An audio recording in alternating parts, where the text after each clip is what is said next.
Astro Nishant Bhardwaj और the fact speaker में मैं आपका स्वागत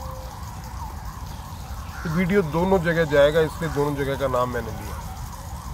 कई बार मुझे ऐसा लगता है कि मुझे अलग अलग बातों के लिए अलग अलग वीडियो बनाना चाहिए, पर चूंकि मुझे कई बार ऐसा भी लगता है कि एक ही काम के लिए दो बार एनर्जी क्यों व्यर्थ की जाए। बात तो मुझे जो कहनी होती है मैं स्पष्ट और सीधे शब्दों में ही कहता हूँ, बिना किसी लाग लपट और बिना किसी भय के। मुझे न नाम का भय, न इमेज का भय, न जीवन का भय, न धन का भय, किसी चीज़ का भय नहीं है। क्यों? क्योंकि मेरा मानना है मैं कुछ करता ही नहीं, मेरा कुछ है ही नहीं, तो जाएगा क्या। करने वाला महादेव है, जो कुछ है उसी का है, कण कण में व्याप्त है। मेरा अस्तित्व ही नहीं है। जब तक मैं एग्जिस्ट करता था महादेव एग्जिस्ट नहीं करते थे, और जिस दिन महादेव एग्जिस्ट करने लग गए मेरा अस्तित्व खत्म हो गया भाई। तो मुझे कोई ज्ञानवान नहीं है, वो जो बुलवाते हैं बोल लेता हूँ, वो जैसे करवाते हैं कर लेता हूँ। कई लोग मुझे ज्ञानी समझते हैं, मैं ज्ञानी वानी नहीं हूँ भैया।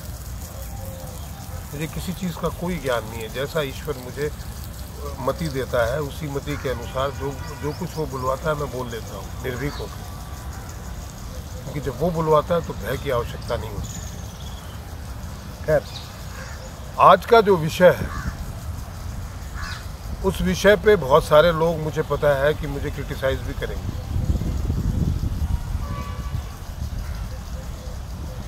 बहुत पहले मेरे पास बहुत लोगों के फ़ोन आते थे कि आप आशाराम जी बापू की कुंडली बनाइए। अब मेरे पास एक संत का फ़ोन आया।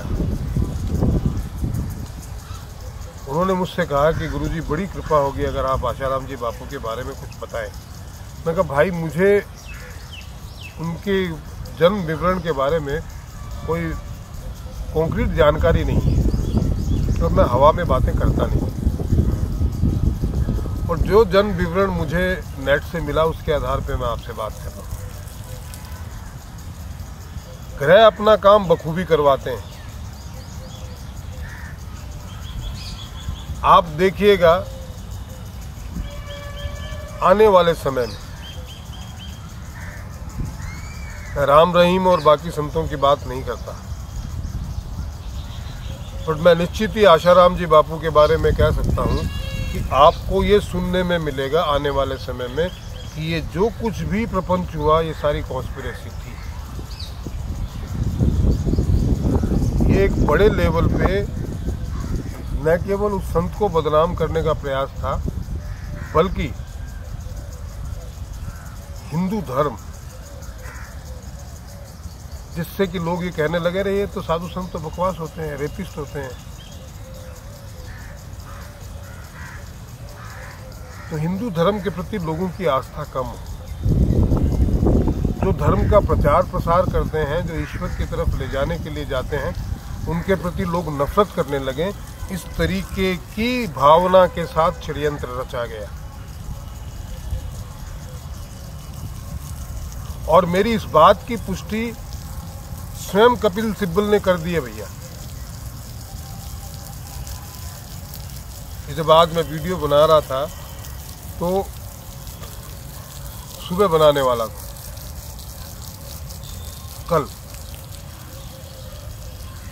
फिर किसी कारण से नहीं बना पाया। यात्रा में आते तो मुझे यही कहनी थी जो कल भी और आज भी। शाम को फिर अचानक मैं न्यूज़ देख रहा था तो उसमें पता चला कहीं एक किसी लोग, अच्छा इसको खबर भी नहीं बनाते हैं लोग, मीडिया। मुझे समझ में नहीं आ रहा कितना, मतलब किस तरीके से हो गया है। कपिल सिब्बल ने स्वयं स्वीकारा है कि हमने उनके ऊपर कुछ ऐसी धाराएं लगा दी जो नॉन बेलेबल थी, जिसमें उनको बेल मिलनी ही नहीं थी, उनको जेल होनी ही होनी थी। और 2G के केस को इस तरीके से उन्होंने वहां पे अदालत में प्रस्तुत किया कि उनको चोरों को बेल मिलनी ही मिलनी थी। हिंदू आतंकवाद ये लेके आए, संतों को इन्होंने जलील किया। पर मैं आपको एक बात बता दूं, ठीक है उनके ग्रह नक्षत्र खराब थे, उनको जेल जाना पड़ा, वरना इनकी भी क्या हैसियत थी कि ये कर पाते। बट आने वाला समय जो है 2024 के बाद आपको ये सारी चीजें समझ में आएगी कि उस संत को बिना मतलब जेल में रखा। मैं उनके पुत्र की बात नहीं कर रहा, क्योंकि उसके बारे में मुझे कुछ भी पता नहीं, उनके आचरण के बारे में कुछ पता नहीं। पर संत आशाराम जी बापू जो हैं वो निश्चित ही आपको जेल से बाहर आते हुए दिखेंगे 2024 अगस्त सितंबर के बाद। और आपके संज्ञान में ये भी आएगा कि उन्हें गलत फंसाया गया था। मैं उन बच्चियों के बारे में भी नहीं कहता, हो सकता है जिस चीज़ का मुझे पता नहीं, मैं कैसे कहूँ कि उनके साथ अन्याय हुआ हो और इनके पुत्र ने ही किया हो, बट इनका नाम जबरदस्ती आया है ये निश्चित है।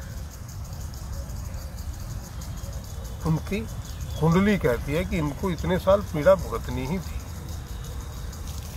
देखिए 12वां घर मोक्ष का घर भी होता है कुंडली में, 12वां घर जेल का भी होता है, 12वां घर खर्चे का भी होता है, 12वां घर विदेश का भी होता है।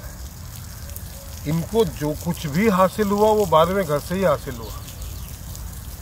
बट 12वें घर पे राहु की दृष्टि पड़ने से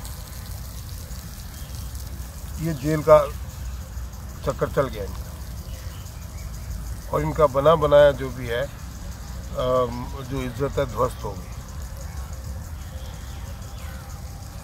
जिन मेरे मित्रों ने पूछा था आशाराम जी बापू के बारे में,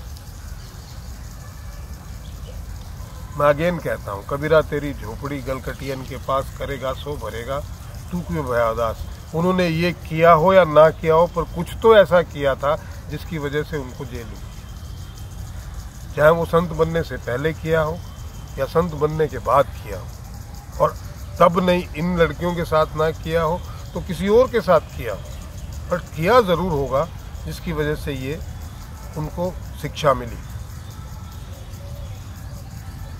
बट इस केस में वो बिल्कुल ही बेदाग होकर निकलेंगे, जबकि उनको हाई कोर्ट तक से सजा हो चुकी है, फिर भी आप देखिए। तो आज के वीडियो में इतना ही मित्रों, आशा है कि आपको पसंद आया होगा। मैं ट्रोल तो बहुत होने वाला हूँ इसमें, प्लीज़ सब्सक्राइब कीजिए, शेयर कीजिए, कमेंट कीजिए, क्योंकि किसी को कुछ पता नहीं, वो खाली बस एक भावना में बह के दूसरे आदमी को गालियाँ देने लगते हैं। देने दीजिए, कोई बात नहीं है, जो हरी अच्छा। कंट्रीब्यूट जरूर कीजिएगा भैया। महादेव।